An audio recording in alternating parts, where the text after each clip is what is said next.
Hey everyone, it's Harry Warmonger, and today we're going to cover a topic of increasing your chances of winning a game by being smart with your champion pick.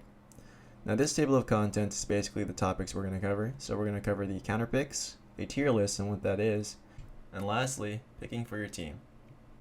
The first topic we're going to cover is counter picks. So we want to ask ourselves, how do we know which champion to pick that counters another?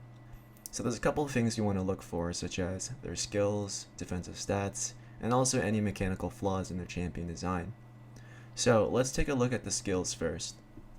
So you want to ask yourself first if there's any skills that can be countered, such as Jarvan's ultimate can be countered by any flash-like ability, and Katarina's ult, which is channeling, can be cancelled by any stun or silence. So in these cases, for Jarvan, you want to be playing a champion that has a flash-like ability, such as Caitlyn, who can simply escape his ultimate. As for Katarina, you want to play a champion with a silence or a stun, such as again Leona, who could stun her and cancel her ultimate with her Q. Then there's defensive abilities or defensive stats such as Mundo, who has a lot of HP. So to counter him, you want a champion with lots of current/max HP per basic attack. So Vayne, Varus, and Kog are always great options. There's also the debuff on his healing abilities. So if you're an AP character, this advice extends to in-game where you buy Morellonomicon, which counters his healing by applying grievous wounds and thus reducing his overall healing ability. You then want to look at any mechanical flaws in the champion that you may see, such as Udyr, who has no gap closer. So a ranged support that can easily kite, such as Bard or Janna, may be very helpful against playing against an Udyr. This is because they deny Udyr from reaching his target by always kiting him with the range that they have. Now if you are having trouble countering a champion, play that champion for a while and see what counters you. Then apply what you learned into your pick for the next game. Another piece of advice I want to give for counter picks is to use websites. These websites identify weak and strong picks against a certain champion. Now keep in mind that most of these websites use a voting system, so this means any player, even a bronze 5, can vote up or down, and thus misleading somebody who encounters this website.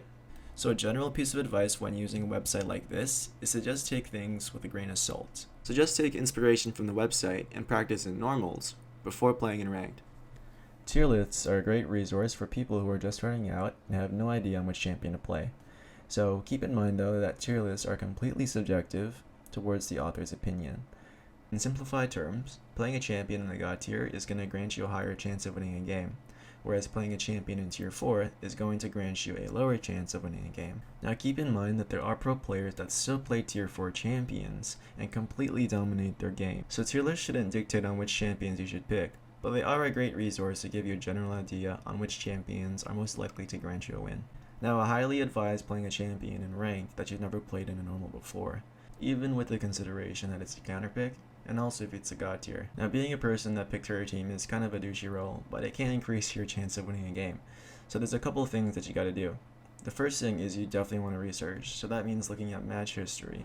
So open up a website and type in the summoner names for anyone you're queued with, and look for more than just the win and loss ratio. So look at the KDA ratio, their item build, etc, etc. Basically looking for any indicators that show you he's very talented with that champion. You also want to look at his overall stats for that particular champion, as opposed to banking off just one match where he completely wrecks, and this can be really misleading, so definitely take a look at the match history in the long run. Also take into consideration counter picks and tier list gods. But that's not to say it's just a counter pick or a tier list god, because they're counter picks or a tier list god.